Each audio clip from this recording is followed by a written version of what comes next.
บายดีเนาะคือวิดีโอนี้แอดมินจะมาสอนการซื้อเหรียญ USDT เนาะจากกระเป๋า Binance เนาะ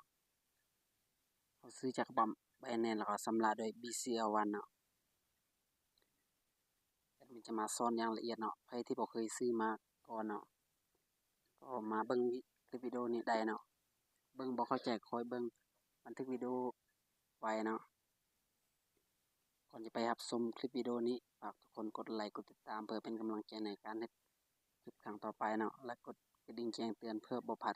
ดโอกาสดีๆในครั้งต่อไปเนาะให้เอาไปเบิ่งเนาะคือมันจำนวนเหรียญที่เรามีอยู่แล้วเนาะแล้วให้เขาไปเมนูตัวนี้เนาะเข้ามาซื้อขายตัวนี้เนาะอยู่ตรงกลางนี่เนาะกดเข้าไปมันจะเด้งหน้าต่างแบบนี้เนาะแล้วให้เอาไปบอนซื้อขายตัวนี้เนาะ P2P เนาะเข้าไปเลยแล้วมันจะเด้งมาหน้านี้เนาะให้ทุกคนเลือกอยู่หม้อนี้ก่อนเนาะถ้าของใครยังบ่ทันเคยซื้อขายมาก่อนเนาะ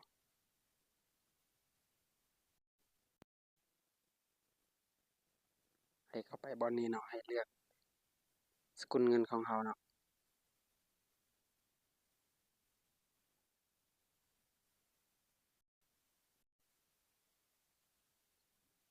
ให้เลือกเนาะให้เป็นสกุลเงินของเราตัวนี้เนาะซึ่งมันคือจะเป็น LAK แบบนี้เนาะถ้าเราจะซื้อเนาะให้เลือกเป็นมุมตัวนี้เนาะเข้ามาซื้อเนาะแล้วให้ทุกคนเข้าไปเลือกตัวนี้เนาะเลือกหารเขาเนาะที่จะเป็นเรทเนาะที่จะเป็น21,696กีบต่อ USDT เนาะแล้วให้เราเลือกเนาะว่าเราจะซื้อหารใดเนาะแล้วเลือกเรทตัวที่เรามักเนาะที่จะเป็นขีดจำกัดเนาะขั้นต่ำเขาขาย100,000เนาะเหรียญมีพร้อม526เหรียญเนาะให้เราเลือกเรทที่เราต้องการจะซื้อเนาะให้ทุกคนเลือกเนาะมันจะมีหลายห้างนั่นนี่เนาะ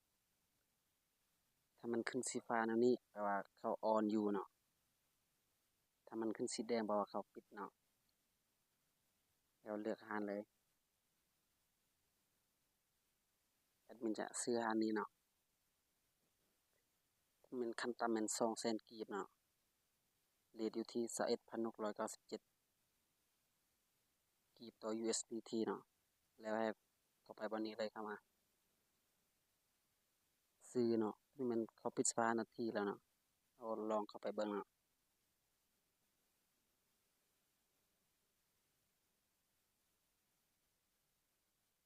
มันเด้งแบบนี้เนาะราคาได้ถึกอัปเดตเนาะอัปเดตใหม่แล้วเนาะมันจะบ่เป็นราคาเก่าตัวเมื่อกี้เนาะเราลองกดตกลงเบิ่งเนาะเขาอัปเดตเท่าใดแล้วเดี๋ยวนี้เนาะ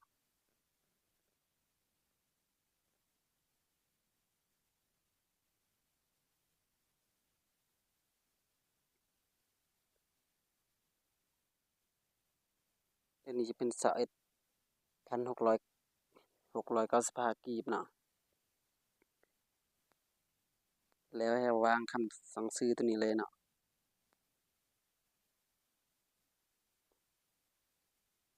ให้เอาปอนจำนวนเงินที่เราต้องการจะซื้ออยู่นี่เนาะแอดมินจะซื้อเป็น300,000กีบเนาะ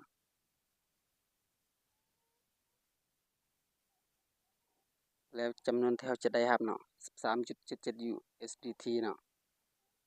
ค่าธรรมเนียมอยู่ที่ 0.05 USDT เนาะแล้วให้กดวางคำสั่งเลย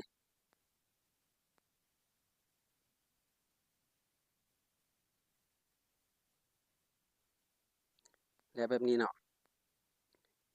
มันจะขึ้นเป็นสลิปแบบนี้เนาะหรือว่ากดสนทนานำเขาเนาะถามเอา QR code เนาะ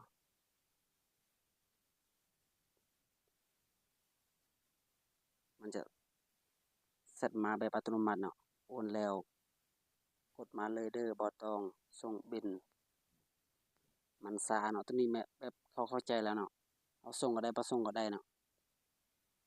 แล้วขอ QR code เนาะ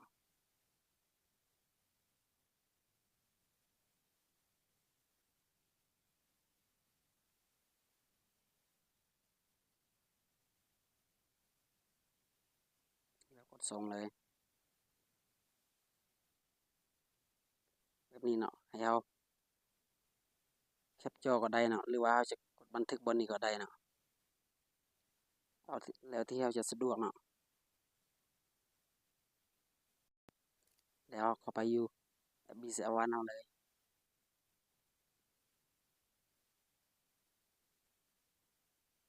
แล้วสแกนวันเพลย์เลยเนาะ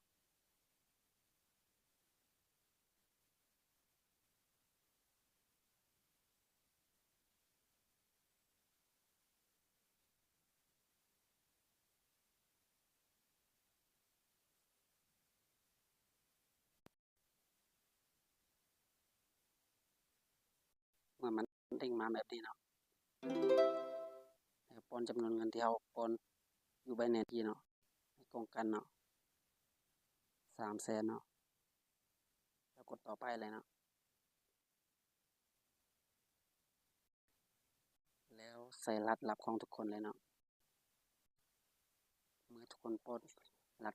ลับทุกคนสำเร็จเนาะให้เราคำอธิบายเนาะให้เราใส่ค่าเครื่องเนาะเราบ่ต้องใส่ว่าค่านี้ค่านั้นค่าคริปโตค่าตัวนี้ค่าตัวนั้นเนาะมันเขาจะบล็อกบัญชีเราเนาะหรือว่าเขาจะปิดเลยเนาะอายัดบัญชีเราเนาะแล้วกดโอนเลยแล้วเนาะให้เราแคปจอเลยเข้าไปอยู่ Binance ของเราเลย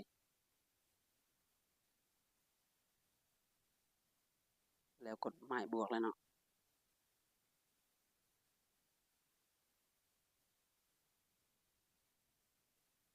แล้วส่งสลิปที่เราโอนเมื่อกี้เนาะ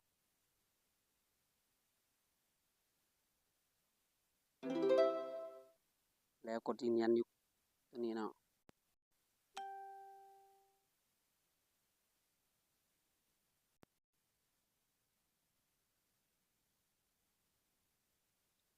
เมื่อมันส่งแล้วเนาะให้เราท่าหน่อยนึงท่านให้มัน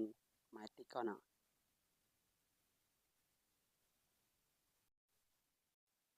แล้วให้เรากดบนนี้เนาะเบิ่งรายละเอียดกันเนาะแล้วให้เรากดบนนี้เนาะว่าโอนแล้วแจ้งเตือนแบบนี้เนาะกดเข้าไปเลยเนาะ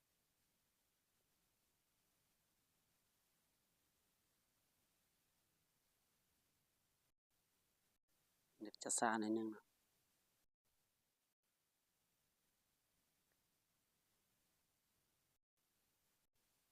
แล้วให้เราท่าเนาะให้เรากดแจ้งเตือนบนนี้แล้วท่ามันจะแดงเนาะเดี๋ยวเอาไปเบิ่งบอลเซตอีกก็ได้เนาะว่าเอาส่งเมื่อกี้ได้แล้วบ่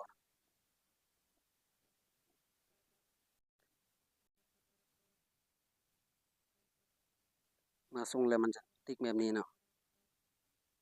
เขาจะแนะนำตัวนี้เราจะแซดนำกันเนาะแล้วไปแจ้งแล้วโอนตัวนี้เนาะ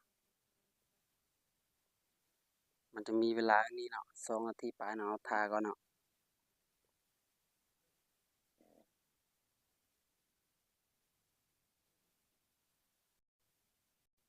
เมื่อมันขึ้นแบบนี้เนาะถือว่าเราการสั่งซื้อของเราสำเร็จแล้วเนาะให้เราเขียนคำติชมให้หารเขาหน่อยนึงเนาะเพื่อเป็นกำลังใจให้เขาเนาะ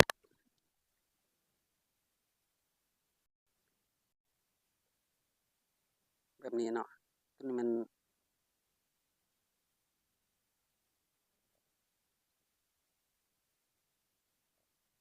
ันจะมีลาย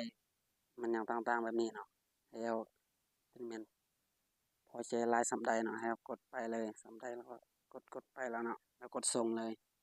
เพื่อเป็นกำลังใจให้เขาเนาะ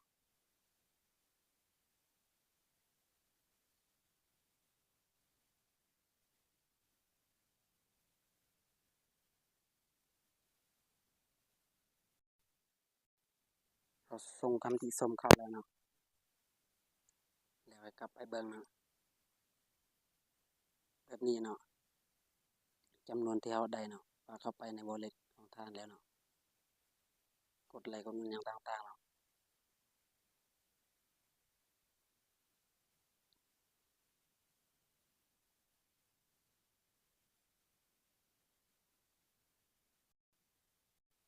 แล้วสามารถไปเบิ่งประวัติการซื้อขายได้เนาะ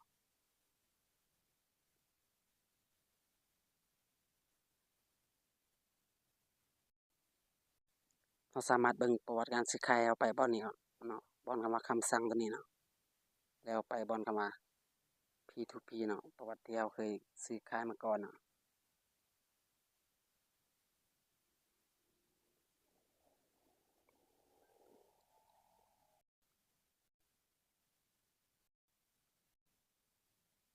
มันจะมีแบบนี้เนาะประวัติการซื้อขายเนาะ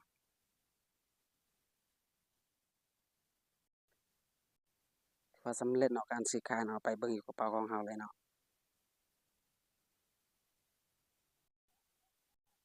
มันจะเด้งมาแบบนี้เนาะเข้าแล้วเนาะแบบนี้เนาะหรือว่าเข้าบ่อนแจ้งเตือนนี่ก็ได้เนาะถือว่าสำเร็จเนาะการซื้อขาย USDT ใน Binance เนาะจ่ายโดย BCL1 เนาะ